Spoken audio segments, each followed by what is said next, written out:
ನೋಡಿ ಫ್ರೆಂಡ್ಸ್, ಇವತ್ತು ನನ್ನ ಮಗ ಒಂದು ಗೋಧಿ ಹಿಟ್ಟಿನ ತಿಂಡಿ ಮಾಡ್ತಾನೆ. ನೋಡಿದ್ದು ಗೋಧಿ ಹಿಟ್ಟು ಹಾಕಿದ, ಅದಕ್ಕೆ ಸ್ವಲ್ಪ ಉಪ್ಪು ಹಾಕಿದ, ಓಮ ಹಾಕಿದ,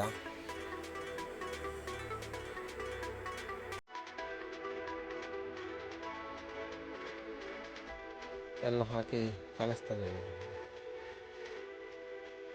ನೀರು ಹಾಕಿದ,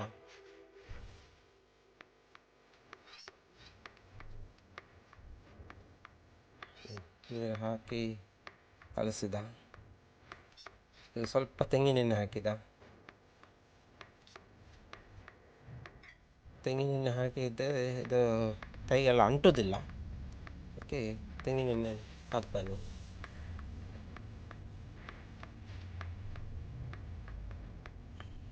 ಈಗ ಮುಚ್ಚಿಟ್ಟಿದ್ದೇನೆ, ಸಾಧಾರಣ ಒಂದು ಅರ್ಧ ಗಂಟೆ ಆಗಬೇಕು. ಮತ್ತು ಈ ಕಡೆಯಿಂದ ನೀರುಳ್ಳಿ ಕಟ್ ಮಾಡಿದ, ಇದು ಕ್ಯಾಪ್ಸಿಕಮ್ ಅದು ಸಹ ಕಟ್ ಮಾಡಿ ಇಟ್ಟಿದ್ದಾನೆ. ಅದೇ ಕ್ಯಾರೆಟ್ ಸಹ ಕಟ್ ಮಾಡಿ ಇಟ್ಟಿದ್ದಾನೆ.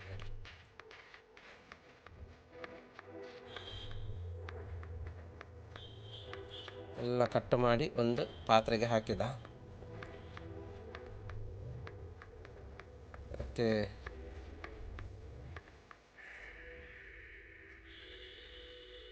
ಉಪ್ಪು ಹಾಕಿದ.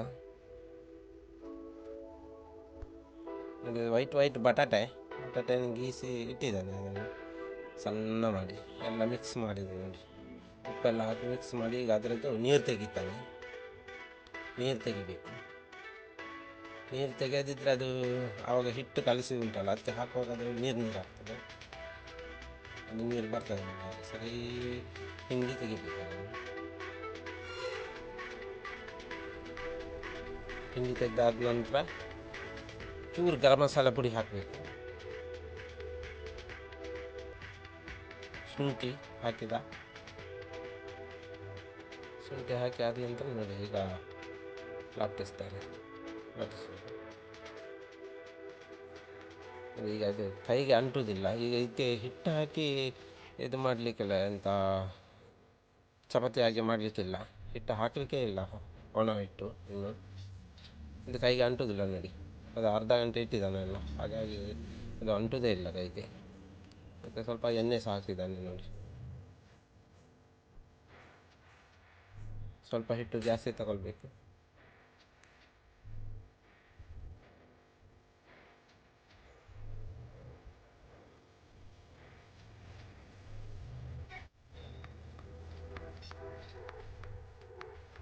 ಸ್ವಲ್ಪ ದಪ್ಪನೇ ಬೇಕು, ಯಾಕಂದರೆ ಅದಕ್ಕೆ ಮಧ್ಯಕ್ಕೆ ಅದರದ್ದು ಎಲ್ಲ ಹಾಕಬೇಕು. ಇದು ಕ್ಯಾರೆಟ್ ಎಲ್ಲ ಮಾಡಿಟ್ಟದನ್ನು ಅದನ್ನೆಲ್ಲ ಹಾಕಬೇಕು. ಈಗ ತಂದದ್ದು ಎಲ್ಲ ಮಿಕ್ಸ್ ಮಾಡಿ ಇಟ್ಟದ್ದು ಅದನ್ನು ನುಂಗಿ ಹಾಕಬೇಕು. ಈಗ ಕೊತ್ತಂಬರಿ ಸೊಪ್ಪು ಸಹ ಹಾಕಿದ್ದಾನೆ, ಕಟ್ ಮಾಡಿ ಇಟ್ಟಿದ್ದಾನೆ. ಕೊತ್ತಂಬರಿ ಸೊಪ್ಪು ಹಾಕಿ ಕಲಿಸ್ಬೇಕು. ಅದನ್ನು ಕಲಿಸಾದ್ಮೇಲೆ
ಮಾಡಬೇಕು ಅದನ್ನು. ಚೆನ್ನಾಗಿ ಬೆಂದಿದೆ ಒಳಗಿಂದ ಗೊತ್ತಾಗ್ತದೆ ಬೆಂದಿದ್ದು.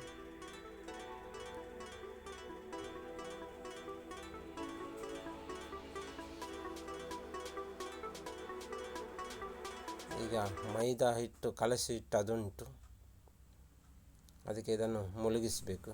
ಇಲ್ಲಿ ಎಣ್ಣೆ ಬಿಸಿ ಮಾಡಲಿಕ್ಕೆ ಇಟ್ಟದು, ತೆಂಗಿನ ಎಣ್ಣೆ ಹಾಕಿದರೆ ಭಾರಿ ಉತ್ತಮ. ಸ್ವಲ್ಪ ಎಣ್ಣೆ ಸಾಕು, ಜಾಸ್ತಿ ಎಣ್ಣೆ ಬೇಡ. ಮೈದಾ ಹಿಟ್ಟಲ್ಲಿ ಮುಳುಗಿಸಿ ಎಣ್ಣೆಯಲ್ಲಿ ಫ್ರೈ ಮಾಡಬೇಕು. ಎಣ್ಣೆಯಲ್ಲಿ ನೋಡಿ ಫ್ರೈ ಮಾಡಲಿಕ್ಕೆ ಹಾಕಿದ್ದು.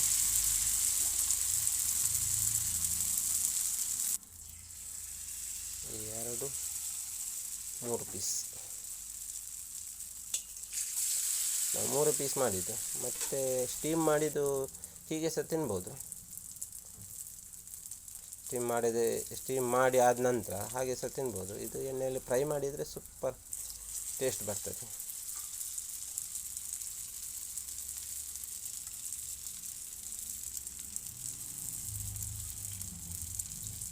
ಕೆಲವು ಜನರಿಗೆ ಎಣ್ಣೆ ತಿನ್ನಬಾರ್ದು ಅಂತ ಹಾಗೆ ಹೇಳ್ತಾರೆ. ಅದಕ್ಕೆ ಎಣ್ಣೆ ತಿನ್ನದವರು ಸ್ಟೀಮ್ ಮಾಡಿ ತೊಂದರೆಯಿಂದ ತೆಗೆದು ಹಾಗೆ ತಿನ್ಬೋದು.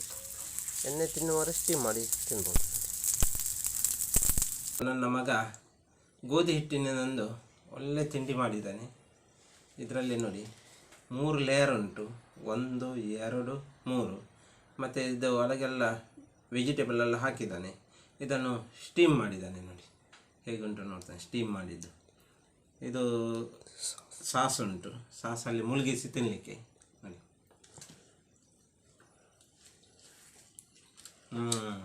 ಭಾರಿ ಸೂಪರ್ ಉಂಟು, ಸೂಪರ್. ಮತ್ತೊಂದು ಹಾಗೆ ಇದು ಸ್ಟೀಮ್ ಆಯ್ತಲ್ಲ, ಇನ್ನೊಂದು ಫ್ರೈ ಮಾಡಿದ್ದಾನೆ, ಎಣ್ಣೆಯಲ್ಲಿ ಫ್ರೈ ಮಾಡಿದ್ದಾನೆ. ಅದರಲ್ಲಿ ಸಹ ನೋಡಿ 3 ಲೇಯರ್ ಉಂಟು. ಇದು ಸಹ ಸೂಪರ್ ಆಗಿದೆ. ಅದು ತಿಂದು ನೋಡ್ತೇನೆ. ಟೊಮೆಟೊ ಸಾಸ್ ಹಾಕಿದ್ದಾನೆ, ಟೇಸ್ಟ್ ಮಾಡಲಿಕ್ಕೆ ನನಗೆ ಕೊಟ್ಟಿದ್ದಾನೆ. ಅವನು ಮಾಡಿದ್ದು ಟೇಸ್ಟ್ ಮಾಡಲಿಕ್ಕೆ ನನಗೆ ಕೊಟ್ಟಿದ್ದಾನೆ ನೋಡಿ. ಸ್ವಲ್ಪ ಬಿಸಿ ಬಿಸಿ ಉಂಟು, ಕರ್ಕುರು ಆಗ್ತದೆ. ಇನ್ನೂ ತಿನ್ನುವ ಅಂತ ಆಗ್ತದೆ. ಗೋಧಿ ಹಿಟ್ಟಿಂದ ಹೇಗೆಲ್ಲ ಮಾಡಿದ ಆಗ್ತದೆ ನೋಡಿ.